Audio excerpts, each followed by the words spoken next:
Dewan Etik Perlindungan Perempuan dan Anak. Kasus perselingkuhan perzinahan hari ini di Republik ini cukup fantastis angka. Kalau kalian cek datanya, perceraian di Republik ini juga cukup fantastis dengan alasan satu, tidak adanya kejujuran dalam keluarga, perzinahan atau perselingkuhan, masalah ekonomi, masalah kekerasan fisik dalam keluarga, ya. Ini menjadi alasan untuk orang memisahkan diri. Dan yang terjadi antara Fahmi dan Mawa dan Inara, ini kan cinta segitiga yang kalian lihat dengan mata tanya sendiri bahwa faktanya di antara para artis juga melakukan hal yang sama. Menikah siri itu sebenarnya secara agama Islam itu sah secara agama, tapi tidak sah secara konstitusi. Ini kalian harus tahu karena menikah itu akta itu hanya satu. Negara hanya mengakui satu orang. Kalau selanjutnya kalau mau jadi nikah siri harus izin dulu istri pertama. Itu baru bisa, karena menikah siri ini, menikah gereja, menikah adat, tidak ada jaminan kepastian hukum, tidak ada jaminan hukum juga, tidak ada juga dia mendapatkan waris, hak hukumnya hilang. Makanya kenapa saya selalu sampaikan bahwa lebih baik menikah secara undang-undang. Jangan hanya menikah siri, lalu kamu bisa jadi korban karena ditinggal kapan aja. Orang nikah siri kapan dia tuh pun bisa kok, karena kan tidak ada jaminan hukum.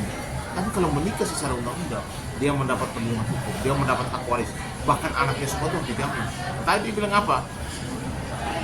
Fahmi menyangkut untuk membiayai anak-anak. Memang sebagai seorang ayah wajib menafkahi anak-anak ya walaupun pisah.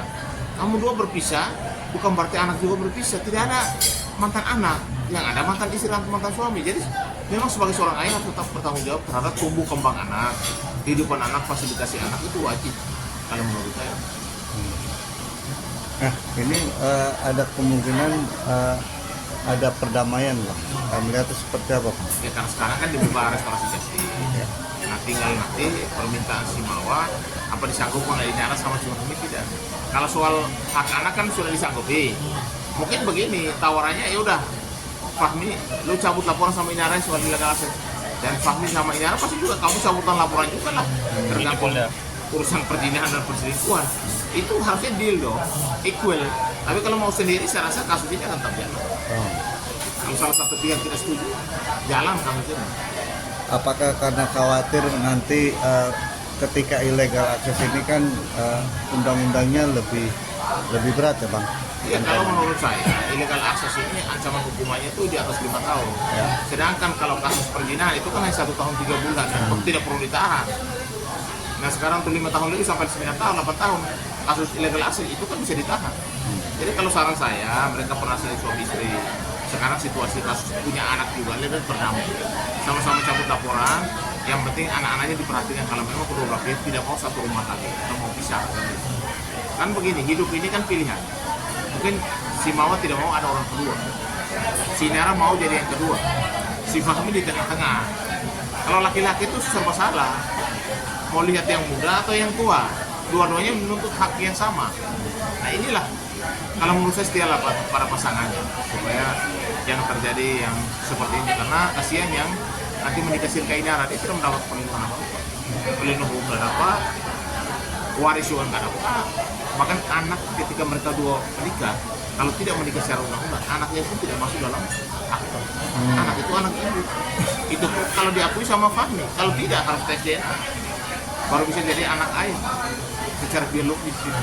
Jadi ini hukum dan kita harus taati. Bang, apakah ada dugaan Mawa ini khawatir nanti berujung panjang ketika sosok Virgon ini juga akan terseret dalam kasus illegal access itu sendiri? Karena kan kemarin Virgon sempat dipanggil ya, dimintain keterangan klarifikasi. Siapapun yang terlibat turut serta otak intelektualnya dalam kasus illegal access, ya pasti dipanggil. Jadi kalau menurut saya, duduk bersama aja, tahun dulu pernah jadi suami istri, masuk orang ketiga soal Inara masuk ke sana, ya mungkin itu pilihan daripada si Fahmi. Harusnya Fahmi harus juga, dia harus minta izin dulu pada istri pertama. Kalau gini kan jadi ramai, buyar semuanya, anak juga jadi masalah psikis juga ke depan, karena melihat video atau melihat TV dan lain sebagainya. Makanya saya bilang, kalau misalnya orang menikah, akta itu hanya satu. Kita harus akui bahwa istri sah itu mendapat segala. Tapi kalau istri siri, kedua dan ketiga, memang perlindungan hukumnya nggak ada, waris pun nggak ada, bahkan anaknya sekalipun. Bisa saja si suami tidak bisa mengakui, karena itu kan hanya anak ibu di dalam akta. Tidak ada nama ayah. Karena orang menikah surat nikah banyak, tapi akta hanya satu. Bang, ada rasa khawatir juga dari pihak Mawar, mungkin kuncinya ada di seorang Virgon, karena Virgon lah yang memiliki akses itu. Melihatnya seperti apa, Bang? Jadi siapapun yang terlibat kan harus ditindak dong. Emang kenapa Virgon kalau dia misalnya minta supaya akses itu diberikan kepada siapa, dia harus bertanggung jawab. Dia harus memberikan keterangan sebenar-benarnya. Kenapa disuruh orang lain yang meminta akses, mengambil akses secara ilegal? Itu kan rumah dia tinggal sama siapa? Harusnya kan izin dulu.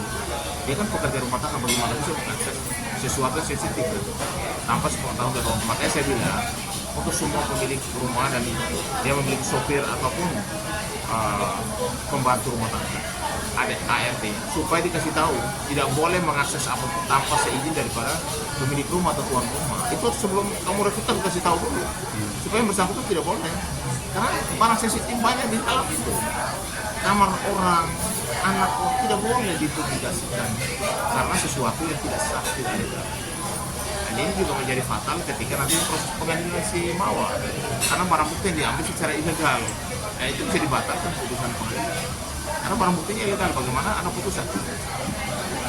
Bang, ini kalau menurut kacamata hukum sendiri, laporan mana yang lebih penting dulu dijalankan? Terkait ilegal akses kah, atau tentang perselingkuhan itu sendiri atau penting perzinahan? namanya laporan, tapi siapa duluan yang melapor? Nah, Kan cuman prosesnya kan masih masalahnya- lebih duluan kan? Masalahnya kan yang satu ITE ini kan berada di Barreskrim. Nah, sedangkan laporan pertama itu yang masuk lebih dulu di Polda terkait perselingkuhan. Nah, kalau kacamata Abang sebenarnya Kalau mana? sekarang dua-duanya kan sudah berjalan. Dan siapa yang lapor duluan udah pasti duluan proses saat ini sudah sampai tingkat mana. Yang baru melapor kan polisi harus mempersiapkan dulu segala sesuatu, kan masih lidik. Lidik itu harus periksa saksi dulu, periksa barang bukti yang naik, periksa pelapor, segalanya dulu baru digelar lalu naikkan ke sidik. Kalau si Mawar kan perkara sudah naik sidik, karena dia melapor duluan. Tapi jangan salah nanti di pengadilan, kalau rekaman itu diambil secara ilegal, saya yakin sekali hakim akan menolak. Bang, mempertegas saja Bang, mungkin diperinci lagi Bang. Ilegal akses yang dijadikan barang bukti dan ilegal akses itu dilaporkan berarti gugur. Tidak bisa di seperti apa? Kalau illegal akses, yang korbannya kan tuan rumah, dia melaporkan itu yang masuk taruh barang itu. Tapi kalau illegal akses video atau CCTV yang diambil secara ilegal lalu dijadikan dasar perselingkuhan atau perzinahan, ya itu yang dianggap tidak sah karena diambil secara ilegal. Berarti batal demi hukum, acak demi hukum. Ya udah pasti dengan sendirinya nanti putusan pengadilan apakah batal, apakah memang bebas kan kita belum tahu. Kan prosesnya masih tahap penyidikan, masih kepolisian. Oke. Oke, Bang.